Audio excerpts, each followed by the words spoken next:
Good morning class. Today we are going to discuss velocity. In the last video we have discussed about the velocity. Today we are going to discuss the velocity in component form. So V is equal to limit delta t tending to 0, that is instantaneous velocity, into del r by del t. When you will take del r is equal to del x I cap plus del y j cap, then it will becomes limit delta t tending to 0 del x upon del t into I cap plus del y upon del t into j cap. What is this बेटा? जो आपकी direction होती है velocity की, वो किसी भी point पर आपके मोशन की डायरेक्शन में टेंजेंट की अलोंग होती है. So this is point P. इसके ऊपर आपकी डायरेक्शन इस साइड में होगी जिस साइड में वी है. ठीक है. अब जब आप इसको सेपरेटली लिख दोगे, limit delta T tending to 0 delta X upon delta T into I cap plus delta Y upon delta T into J cap. जब लिमिट अप्लाई कर देते तो एवरेज वैल्यू किस में कन्वर्ट हो जाती है आपकी? इंस्टेंटेनियस में. That is delta will come in terms of d. So dx by dt into I cap plus dy by dt into j cap. So v will be equal to vx I cap plus vy j cap. जबकि vx आपका क्या बन जाएगा यहाँ पर? dx by dt. vy क्या बन जाएगा? dy by dt. अगर आप v का क्या निकालोगे? मैग्नीट्यूड निकालोगे तो क्या बन जाएगा? vx square plus vy square. Direction of velocity v कैसे निकालते हैं बेटा? tan inverse beta by alpha. तो क्या बोलोगे यहाँ पर? tan inverse V Y upon V X. This is the angle theta. ठीक है बेटा, this is the velocity in component form. Next आता है आपका एक्सेलरेशन. एक्सेलरेशन क्या होता है? जैसे हमने वेलोसिटी की बात करी है वैसे ही हमारा एक्सेलरेशन, फिर एक्सेलरेशन के कंपोनेंट फॉर्म, दोनों चीजें चेक करेंगे. एवरेज एक्सेलरेशन क्या होता है बेटा? Change in velocity upon change in time, that is delta we upon delta T. That is V की वैल्यू क्या रख दोगे? वी एक्स आई कैप प्लस वी वाई जे कैप. अभी अभी निकाला हमने, तो आप क्या बोलोगे इससे आगे? Delta v x upon delta T into आई cap plus delta v Y upon delta T into जे cap. Delta v x upon delta t क्या बन जाएगा? A x. ये क्या बन जाएगा? A y. तो क्या बन गया बेटा? A x I cap plus a y J cap. जब हम इसकी लिमिटिंग वैल्यू ले लेंगे तो limit delta T tending to 0 लगा देंगे. जब लिमिटिंग वैल्यू लेंगे तो ये इंस्टेंटेनियस वेलोसिटी और इंस्टेंटेनियस एक्सेलरेशन में बात करते हैं हम. तो फिर ये क्या आ जाएगा बच्चे? A will be equal to limit delta t tending to 0 delta v upon delta t, that is dv upon dt, and dv upon dt is the simple form of acceleration, that is A. In one dimension velocity and acceleration are in the same direction, but 2D और 3D में ये चीजें change हो सकती हैं. Accelerations in component form. सबसे पहले हम बात करते हैं a इज इक्वल टू, उसकी वही लिमिटिंग कंपोनेंट की रखेंगे, delta T tending to 0 delta we upon delta t. Delta v की वैल्यू रखो delta v x upon delta T into आई cap plus delta v Y upon delta T into जे cap. अब limit को separately apply कर दो बेटा. Limit delta T tending to 0 delta v x upon delta T into I cap plus limit delta T tending to 0 delta v Y upon delta T into J cap. So it will become that dvx upon dt into I cap plus dvy upon dt into j cap. dvx upon dt will be ax, dvy upon dt will be ay. So it will be ax I cap plus ay j cap. अब अगर v को आप क्या लिख दोगे? dx by dt. तो देखिए dx by dt लिखोगे तो ऊपर तो क्या बन जाएगा बेटा? d का स्क्वायर, नीचे क्या बन जाएगा? dt का स्क्वायर. तो क्या बन जाएगा? इसको बोलते कैसे है? d2x अपॉन dt2 या D square x upon dt square. ठीक है, इस तरह से हम बोलते हैं इसको. सिमिलरली ay के लिए d2y अपॉन dt2 बन जाएगा. एक्सेलरेशन का मैग्नीट्यूड कैसे निकालोगे? वही दो टर्म्स का स्क्वायर के ऐड. तो ax square plus ay square का अंडर रूट. ये क्या बन गया? Acceleration of particle. नेक्स्ट आपका क्या आएगा बच्चे? नेक्स्ट आपका आएगा बेटा direction of acceleration, that is equal to में tan theta A Y upon. तो डायरेक्शन हम कैसे बताते हैं बेटा? tan theta is equal to A Y upon A X, that is theta equal to tan inverse of A Y upon A X. This is all about the acceleration of in the component form. So we have discussed about the velocity and acceleration in terms of average and instantaneous, then in terms of component form. Okay. So acceleration and velocity, I hope this is clear to all of you. Come to the next point. What is your next point बेटा? Next हमारा आता है motion in a plane with constant acceleration. बेटा यहाँ पर हम motion की equations find out करेंगे। मोशन की इक्वेशंस फाइंड आउट करने के लिए जैसे हमने 9th क्लास में स्टडी करी थी कि न्यूटन ने 3 इक्वेशन दी थी, s equal to U T plus half A T square ये सेकेंड थी, v equal to U plus A T ये फर्स्ट थी, and v square equal to U square plus 2as ये थर्ड थी आपकी। तो वही तीनों दोनों इक्वेशंस को हम यहाँ पे प्रूव करके देखेंगे कि जो हमारी अब टर्म आई है 1D 2D में, इनकी हेल्प से हमारे पास हम किस तरह से निकाल सकते हैं। So let the velocity of the object be v naught at time t equal to 0 and v at time t। Then acceleration क्या हो जाएगा बेटा, change in velocity upon change in time. तो वेलोसिटी कितनी हो गई, v हो गई कितने से, v नोट से। चेंज इन वेलोसिटी कितनी हो गई, v minus v naught upon t minus 0, that is v minus v naught upon t। When you will cross multiply it, then it will become v minus v naught equal to 80. When you will transfer, then it will become v equal to v naught plus 80. If you will compare this equation with the Newton's first equation in 9th class, then it will be v equal to u plus 80. U was the initial velocity, here v naught is the initial velocity. Baki all the things are equal.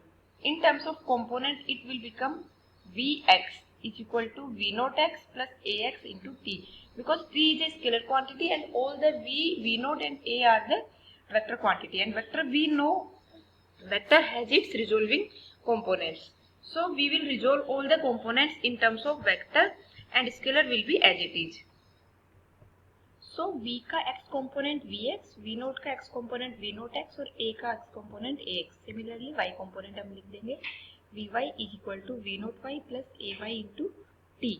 अब अगर हम displacement vector की बात करते हैं, because हमें second equation में निकालना है s equal to U T plus half A T square. तो s हमारा यहाँ पर क्या था बेटा, डिस्टेंस था, या वेक्टर फॉर्म में हम बोलेंगे डिस्प्लेसमेंट था। तो उसके लिए हमें पोजीशन वेक्टर की बात करेंगे। तो हम t इक्वल टू 0 पे पोजीशन वेक्टर लेके चलते हैं r नोट, और t इक्वल टू t पे लेके चलते हैं r। So it will become that r minus r naught will be equal to v plus v naught upon 2 into t। यहाँ पर v की वैल्यू क्या रख दोगे, v note plus A T plus v note तो as it is आ ही जाएगा upon 2। तो v note होगा ट्वाइस, तो ये 2 से 2 कैंसिल आउट हो जाएगा, क्या बचेगा 1/2 A T square. So r minus r naught will be equal to v naught t plus half of A T square. So it will become r equal to r naught plus v naught t plus half of A T square. Component form में वही लिख दोगे बेटा, r के component क्या होते हैं, X आई cap plus Y जे cap. R naught के कंपोनेंट क्या होते हैं, X naught I cap plus Y naught J cap, और वी के कंपोनेंट क्या होते हैं, V naught X plus we naught Y. ठीक है, सिमिलरली हम सारी चीजें लिख देंगे तो ये आ जाएगा आपका x is equal to x naught plus we naught x into t plus half of a x into t square. Y component आ जाएगा y naught plus we naught y into t plus half of A y into t square. This is the equation of motion in component form. ठीक है बेटा, सो ये हमने study करी। इससे next topic आपका आता है, I hope this topic is clear to you. Next topic आपका आता है बेटा relative velocity. So relative velocity आपका क्या होता है बेटा, रिलेटिव वेलोसिटी के लिए हमारे पास दो ऑब्जेक्ट के लेके चलते हैं। लाइक आप दो बच्चे स्कूल जा रहे हो, एक बच्चा आगे है एक बच्चा पीछे है। पीछे वाले बच्चे को आगे वाले बच्चे के पास में जाने के लिए क्या करना पड़ेगा, अपनी स्पीड फास्ट करनी पड़ेगी। तो सबसे पहले हम ये चेक करते हैं कि उस बच्चे को कितनी स्पीड बढ़ानी पड़ेगी। तो उसको बढ़ाने के लिए हमें उन दोनों की रिलेटिव वेलोसिटी फाइंड आउट करनी होती है। तो रिलेटिव वेलोसिटी क्या होती है बेटा, velocity of an object is measured with respect to an object which is at rest और इन मोशन। एक ऑब्जेक्ट की वेलोसिटी दूसरे ऑब्जेक्ट के रेस्पेक्ट में, जो कि रेस्ट में भी हो सकता है और मोशन में भी हो सकता है। तो हम ऐसे ऑब्जेक्ट की वेलोसिटी निकालते हैं, तो जो वेलोसिटी आएगी वो वेलोसिटी आपकी कहलाएगी relative velocity. Let us consider कि हमने यहाँ पर दो ऑब्जेक्ट्स लिए हैं। लेट अस कंसीडर बेटा हमने यहाँ पर दो ऑब्जेक्ट लिए हैं, ए और बी। दोनों की वेलोसिटीज क्या हो जाएंगी हमारे पास, ये एक की v है दूसरे की vb है। तो सबसे पहले हमें जैसे निकालना है, लेट अस सपोज कि पहला ऑब्जेक्ट जा रहा है 50 की स्पीड से, दूसरा जा रहा है 25 की स्पीड से। दोनों के बीच का डिफरेंस कितना आ गया, दूसरे वाले को कितना तेज बढ़ाना पड़ेगा, एटलीस्ट 25 तो उसमें उसको अपनी स्पीड में इंक्रीज करना ही पड़ेगा, सो दैट कि वो पहले वाले ऑब्जेक्ट के पास जा पाए। तो हमें उसको क्या देखना पड़ेगा, 15 माइनस ऑफ 25, दैट इज की पहले की स्पीड माइनस ऑफ दूसरे की। तो हमें क्या करना पड़ेगा, सबसे पहले बेटा हमें दूसरे वाले ऑब्जेक्ट की वेलोसिटी का नेगेटिव वेक्टर निकालना पड़ेगा। तो ये हमने निकाला माइनस वी। अब इस वेक्टर को हम ऐड कर देते हैं ए ट्रायंगल लॉ के अकॉर्डिंग, तो हेड टू टेल ये ऐड होगा। तो ए के हेड के पास ले जाके हम माइनस वी को ऐड कर देते हैं। अब जो इसका रिजल्टेंट आएगा तो वो ट्रायंगल की थर्ड साइड होगी और this will be given as the triangles law. वो क्या हो जाएगा, V A minus V B. देखिए वही होगा बेटा, कैसे लिखोगे, हम कैसे लिखते थे R equal to A plus B, तो यहाँ पर आर क्या है, वी ए बी हो जाएगा, और ए क्या है, वी ए है, वी बी क्या है, बी क्या है, माइनस वी बी है। When you will write V A plus of minus V B, then it will be multiplied, then it will become what, minus. So it will comes as VA is equal to VAB is equal to VA minus of VB. So this is the relative velocity. अब अगर हम magnitude और direction की बात करते हैं relative velocity की, तो किस तरह से निकालते हैं, जैसे हमने सिंपली इससे पहले भी मैंने आपको बताया था वैसे ही मैग्नीट्यूड निकालेंगे। ये ए है, ये बी है, हमने अब बी का नेगेटिव वेक्टर लेना पड़ेगा, तो ये बी का नेगेटिव वेक्टर लिया। अब इसमें हम पैरेललोग्राम लॉ की हेल्प से निकालते हैं बेटा। तो ये आ गया माइनस वी बी। अब हम क्या करेंगे, अब हमें इसको आगे बढ़ा दिया। अब हम देखिए इन दोनों के बीच का एंगल थीटा है। When you will take this angle at here, then it will become a straight line. Straight line पे एंगल 180 बनता है, जब नीचे का एंगल थीटा हो जाएगा तो ऊपर का एंगल कितना बच गया, ये वाला 180 माइनस थीटा बन गया। या फिर आप ये कह सकते हो ए और बी के बीच का एंगल है थीटा, तो ए और माइनस बी के बीच का एंगल सिंपली 180 में से माइनस करोगे तभी तो आएगा। तो क्या बोलोगे, 180 माइनस थीटा बच गया ये। अब आपको भाई पैरेललोग्राम कंप्लीट करना है। अब जो इसका डायगोनल होगा वो देगा आपको इसका रिजल्टेंट। तो ये डायगोनल आया R equal to V A minus V B, ये आ गया वी ए बी। अब वी ए बी हमने पहले भी देखा था कि जो रिजल्टेंट था वो वी ए वेक्टर के साथ में या ए वेक्टर के साथ में एंगल बनाता था अल्फा। तो हम अगर इसका मैग्नीट्यूड निकालेंगे तो ये क्या आ जाएगा, V A B is equal to V A minus of V B. अब मैग्नीट्यूड निकालेंगे वी ए बी का, तो क्या लिखोगे बेटा, वैसे ही लिखोगे जैसे हमने पहले लिखा था, V A square plus V B square plus 2 V A into V B. पहले हमारा वी ए और वी बी के बीच का एंगल कितना था, कोस ऑफ थीटा था। अभी वी ए और माइनस वी बी के बीच का एंगल कितना है, 180 माइनस थीटा। सो थीटा की जगह हम 180 माइनस थीटा पुट कर देंगे। So it will come out V A B is equal to V A square plus V B square plus 2 V A V B into cos of 180 minus theta. Next आपका आएगा जब ये कोस of 180 minus theta, ये कितना हो जाता है बेटा, cos of theta with negative sign. Second quadrant में है तो सेकंड क्वाड्रेंट में कोस नेगेटिव हो जाता है। ये कितना आ जाएगा, V A square plus V B square plus 2 minus 2 V A V B into cos theta. तो डायरेक्शन क्या आ जाएगी, वही डायरेक्शन आएगी, अल्फा ही है आपकी।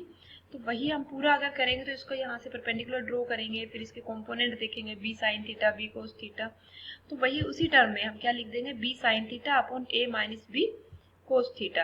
This will be the direction. The two objects are moving along the same straight line, तो उनके बीच का एंगल कितना हो जाएगा, तो VA और VB या तो सेम डायरेक्शन में होंगे या फिर बिल्कुल ही एंटी पैरेलल हो जाएंगे। तो दोनों के बीच में एंगल क्या आ जाएगा बेटा, 180 का आ जाएगा। तो VB कितना हो जाएगा, प्लस हो जाएगा। This is all about the relative velocity. Okay बेटा, in tomorrow's video we will discuss projectile motion. So I hope this video is clear to you. If there is any doubt, you can ask to me. Thank you beta. God bless you.